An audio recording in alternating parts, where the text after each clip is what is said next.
अस्सलाम वालेकुम दोस्तों। मैं हूं इस्माइल शेख और आप देख रहे हैं अकबर पॉडकास्ट चैनल। आज हम जो बात करेंगे वो यौम आज़ादी यानी कि इंडिपेंडेंस डे के बारे में इंशाल्लाह आज बात करेंगे।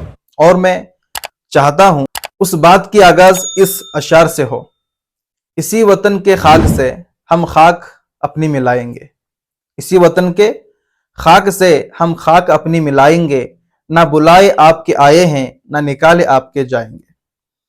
तो दोस्तों, इस हिंदुस्तान को आजाद करने में जितने गैरों की यानी कि जितने हमारे हिंदू भाइयों की कुर्बानी लगी है, बराबर उतनी ही या तो उससे कहीं ज्यादा हम मुसलमानों की भी इसमें जो है इस मिट्टी में खून गर्क हुआ है। बहुत सारे मुसलमानों की खुशबू हिंदुस्तान की मिट्टी से आती है और बहुत सारे मुसलमानों की, बहुत सारे उलमाओं की खुशबू इस मिट्टी के अंदर मिली हुई है। यानी कि आसान बात यह है कि इस धरती को सजाने के लिए एक वक्त था जब मुसलमानों का खून का जरिया होना पड़ा, यानी कि मुसलमान के खून से यह धरती सजी थी।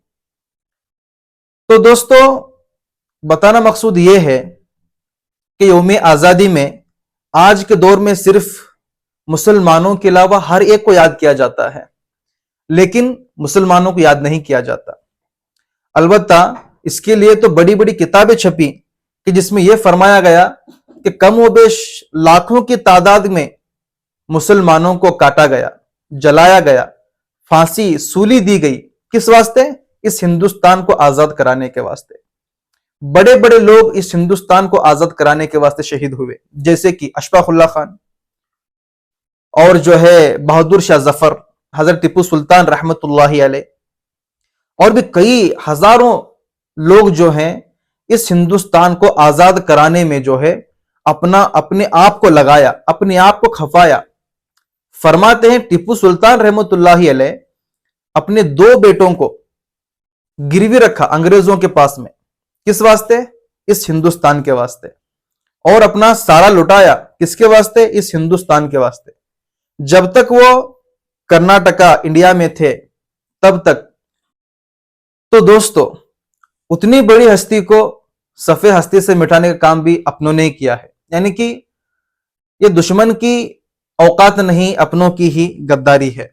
क्योंकि आम से एक कहावत है, जैसा कि आपने सुना होगा, मशहूर है कि दुश्मन कहां है तो साथ में है।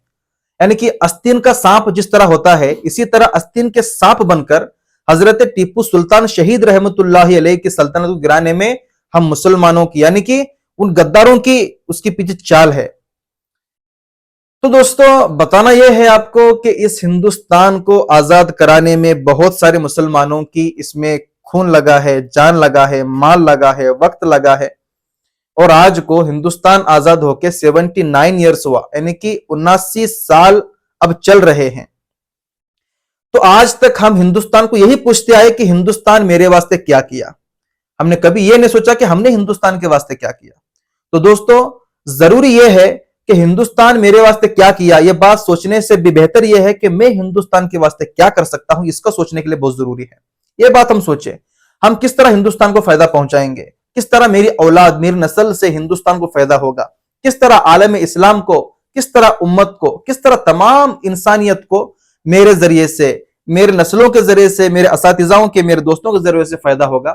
हम इसके ऊपर जो है सोचने की फिक्र करें, बल्कि यह ना सोचें कि मेरे वास्ते हिंदुस्तान ने क्या किया। हिंदुस्तान ने मेरे वास्ते रहने के लिए आजादी दी, यही बहुत बड़ी बात है। और मुसलमान हिंदुस्तान को आजाद कराने में अपने आप को लगाया, खफाया। इसकी एक छोटी सी मिसाल यह भी बनती है दोस्तों कि आज जो दिल्ली के अंदर इंडिया गेट है, कई हजारों लोगों के नाम उसके ऊपर दर्ज है, यानी कि जो शहीद हुए हैं उनके नाम उस पर लिखे हुए हैं। आप कभी जाए इंडिया गेट तो आप देख सकते हो, तो कम व बेश 90% उसके ऊपर जो नाम है वो मुसलमानों के ही नाम है। यानी कि एक मैंने सुना था कि 26,000 या कुछ तो नाम है, जिसमें से 24,500 या 25,000 जो है मुसलमानों के नाम है, बाकी 1,000 या 2-3 हजार जो है आपको गैरों के नाम मिलेंगे। तो बताना यह है दोस्तों कि हिंदुस्तान को आजाद कराने में जितने हमारे बड़ों की, जितने मुसलमानों की कुर्बान लगी है, ये तो जाहिर है। तो दोस्तों, इसी बात को मैं आपको बताना चाहता था कि यौम आजादी के दिन, इंडिपेंडेंस के दिन सिर्फ बड़े बड़े बुजुर्गों के नाम नहीं बल्कि मुसलमानों की भी इसमें खून जो लगा है, जो आजादी के वास्ते लड़े हैं, इनका भी नाम जो है गिनाएं, इनको भी जो है याद करें इस दिन। तो मैं इसी बात पर जो है बताना तो बहुत कुछ था, लेकिन मैं यहीं पे इसको जो है इख्तिताम करता हूं इस बात को। तो बने रहिए हमारे साथ में, इसी तरह इंशाल्लाह हम नेक्स्ट वीडियो के अंदर एक अलग सी टॉपिक के साथ में आपके सामने हाजिर होंगे। तब तक के लिए अल्लाह हाफिज।